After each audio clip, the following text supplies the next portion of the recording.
और यहाँ से हम लोग के माननीय उप मंत्री श्री और बिहारी चौधरी जी को देना है। बाबू जिंदाबाद जिंदाबाद जिंदाबाद बाबू जिंदाबाद जिंदाबाद।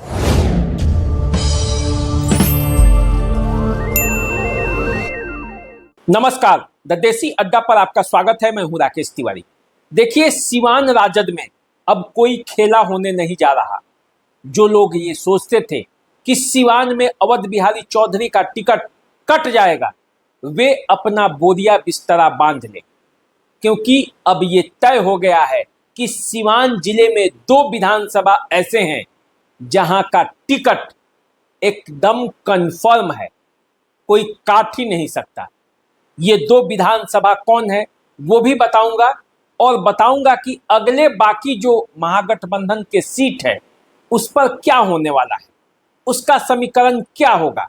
देखिए, जो मैं ये बातें कह रहा हूं कि आखिर सिवान में कैसे ये पता चल गया कि अवध बिहारी चौधरी का टिकट कंफर्म है, और दूसरा जो सीट कंफर्म है रघुनाथपुर, जहां से ओसामा साहब का चुनाव लड़ना अब बिल्कुल तय है। इसका बाज़ाब्ते ऐलान हो चुका है।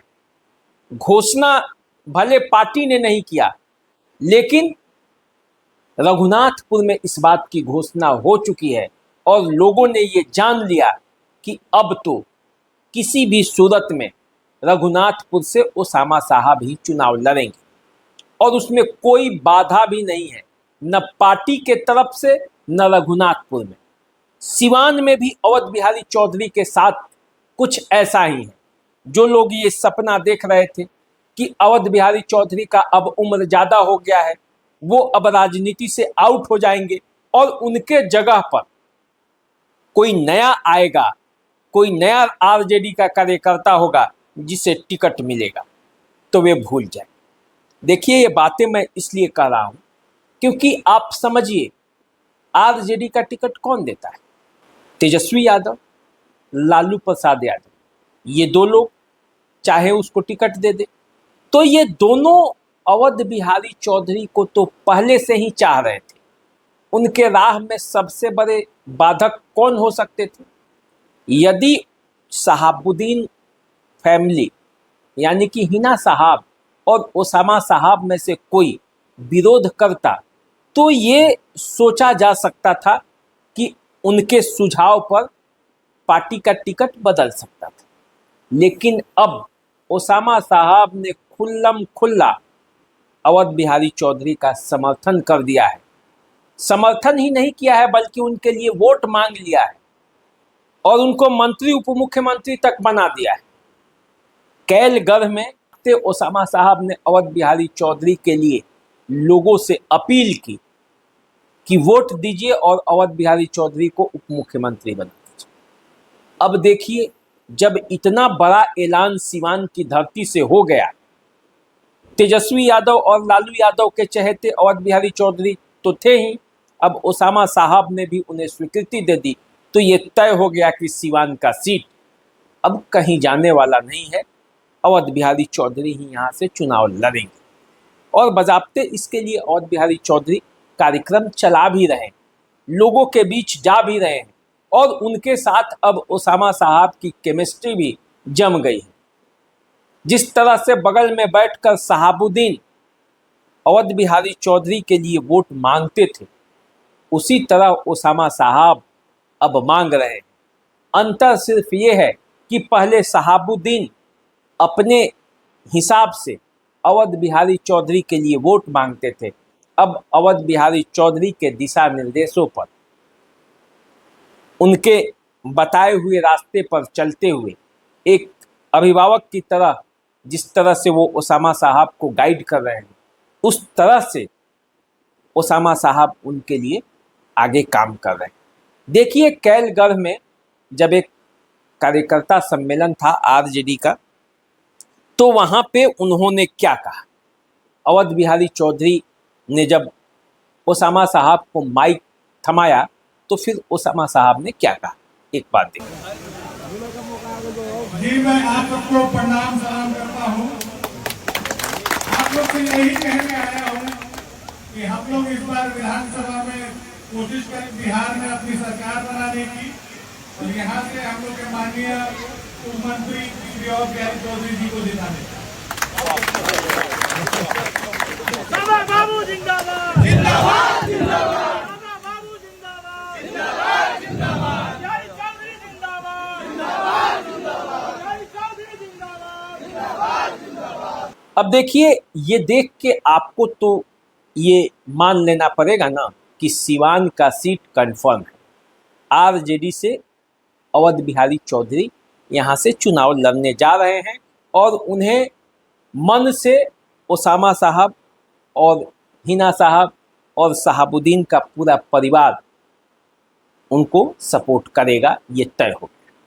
अब देखिए, शहाबुद्दीन जब तक सिवान में थे तब तक उनके मर्जी के हिसाब से ही पूरा सीट वितरण होता था। वे जिसे चाहते थे उसे जिता देते थे और जिसे चाहते थे उसे हरा देते थे। हराने की तो बात छोड़िए, टिकट ही नहीं मिलता था अपने फोल्ड में, दूसरे फोल्ड में दूसरी पार्टियों का जो टिकट मिलता था उसे भी हरा देते थे। लेकिन अब ओसामा साहब राजनीति में प्रवेश कर रहे हैं और रघुनाथपुर जा रहे हैं। अब कुल मिलाकर देखा जाए तो जो पहले ओसामा साहब बैक से राजनीति करते थे, अब फ्रंट फुट पर खेल रहे हैं, लोगों के बीच जा रहे हैं, लोगों से वोटों की अपील कर रहे हैं और अपने लिए भी अब समर्थन मांगना शुरू कर दिया है। अब देखिए, रघुनाथपुर में एक कार्यक्रम के दौरान किस तरह से हरिशंकर यादव, जो वहाँ के विधायक हैं रघुनाथपुर के अभी, उन्होंने ओसामा साहब को मुरेठा बांध दी।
पूरा देखकर ऐसा लग रहा है कि जितनी अटकलें आरजेडी को लेकर सिवान में चलाई जा रही थी वो सब पूरा अफवाह था, या फिर परिस्थितियों के हिसाब से सब ने अपना अपना स्पेस तय कर लिया और ये मान गया कि सिवान में यदि महागठबंधन को जिताना है तो सबको आपसी मतभेद भुलाकर मन से एक दूसरे के साथ आना होगा। लोकसभा चुनाव में हश्र देख चुका है, आरजेडी भी, हिना साहब भी, सबने अपना अपना हश्र देखा है कि यदि एकता नहीं है तो उसका असर क्या होता है। अब उसी एकता को एकजुट किया जा रहा है और लोगों को एकजुट कर महागठबंधन को जिताने का प्रयास किया जा रहा है। तो देखिए, 2 सीट पक्का हो गया, रघुनाथपुर और सिवान। इन दोनों सीटों से प्रत्याशी भी फाइनल हो गए, ओसामा साहब और अवध बिहारी चौधरी। अब इनके लिए आरजेडी के कार्यकर्ताओं को लगना है और इनके लिए भिड़ना है। बाकी बचे सीटों पर जो 6 सीट है, उस 6 सीट में से 3 सीट आप मान कर चलिए कि वो भाकपा माले के पास जाएगा ही जाएगा। बाकी के सीट महाराजगंज, गोरिया कोठी और बरहरिया, इन तीनों पर अभी पेच फंसा है। महाराजगंज से आरजेडी भी चुनाव लड़ना चाहती है, कांग्रेस भी चुनाव लड़ना चाहती है और वीआईपी भी चुनाव लड़ना चाहती है। इसी तरह बरहरिया में आरजेडी के कई उम्मीदवार हैं, वहां से निवर्तमान विधायक बच्चा पांडे हैं और उनके टिकट को लेकर भी कई तरह के संशय के बादल दिखाई दे रहे थे। लेकिन जब अवध बिहारी चौधरी से ओसामा साहब मिल सकते हैं तो फिर बच्चा पांडे से क्यों नहीं मिल सकते। बच्चा पांडे और उनका भी पैचअप कुछ दिनों में हो सकता है, आप देख सकते हैं। अब देखिए क्या होगा राजनीति में, तो आप जानते हैं कि राजनीति में किस तरह से उलटफेर होता है। तो बरहरिया में क्या होगा, गोरियाकोठी जो सीट आरजेडी पिछला बार हार गई थी, वहाँ से नूतन वर्मा चुनावी मैदान में थी। नूतन वर्मा ने हिना साहब का मदद किया था लोकसभा चुनाव में, पार्टी से भले निकाल दी गई, लेकिन सिवान में उन्होंने हिना साहब को और महाराजगंज में उन्होंने महागठबंधन को मदद किया था, कांग्रेस के प्रत्याशी आकाश प्रसाद सिंह को। तो इस आधार पर उनकी भी दावेदारी है और कहा जा रहा है कि इस बार वे चुनावी मैदान में नहीं उतरेंगी, बल्कि उनके जगह उनके बेटे चुनावी मैदान में उतरेंगे। यानी कि गोरियाकोठी का चुनावी मैदान भी है, उसमें अभी ये देखना है कि कौन चुनावी मैदान में उतरेगा, क्योंकि वहाँ भी दावेदारों की एक लंबी लिस्ट है और उस लिस्ट में जब नाम आप सामने से देखेंगे तो पता चलेगा कि कांग्रेस की भी दावेदारी है, आरजेडी के भी कई नेता हैं जो लाइन में लगे हैं। तो कुल मिलाकर गोरियाकोठी, बरहरिया और महाराजगंज, इन तीनों पर अभी चर्चा रहेगी। रघुनाथपुर और सिवान की चर्चा समाप्त हो गई है। यहाँ पे दोनों प्रत्याशियों का जो हिसाब किताब हो चुका है। रघुनाथपुर से तो बहुत पहले ही ये कहा जाने लगा कि रघुनाथपुर से ओसामा साहब लड़ेंगे, लेकिन अब तक क्लियर कट मैसेज नहीं आया था ओसामा साहब के तरफ से, और ये भी कहा जा रहा था कि आखिर हरिशंकर यादव का क्या होगा। तो वो दोनों बातें तय हो गई। ओसामा साहब ने भी कह दिया और हरिशंकर यादव ने भी उन्हें मुरेठा बांधकर आशीर्वाद दे दिया और कह दिया कि जिताकर ले जाएंगे। तो देखिए सिवान की राजनीति में ओसामा साहब की एंट्री का क्या आगे परिणाम निकलता है। जो ओसामा साहब की पहली राजनीतिक एंट्री है, उसमें किस तरह का आरजेडी प्रयास करती है और कैसा वो गुजरता है, ये देखना है। क्योंकि शहाबुद्दीन के जाने के बाद आज तक उस परिवार से कोई भी चुनाव जीता नहीं।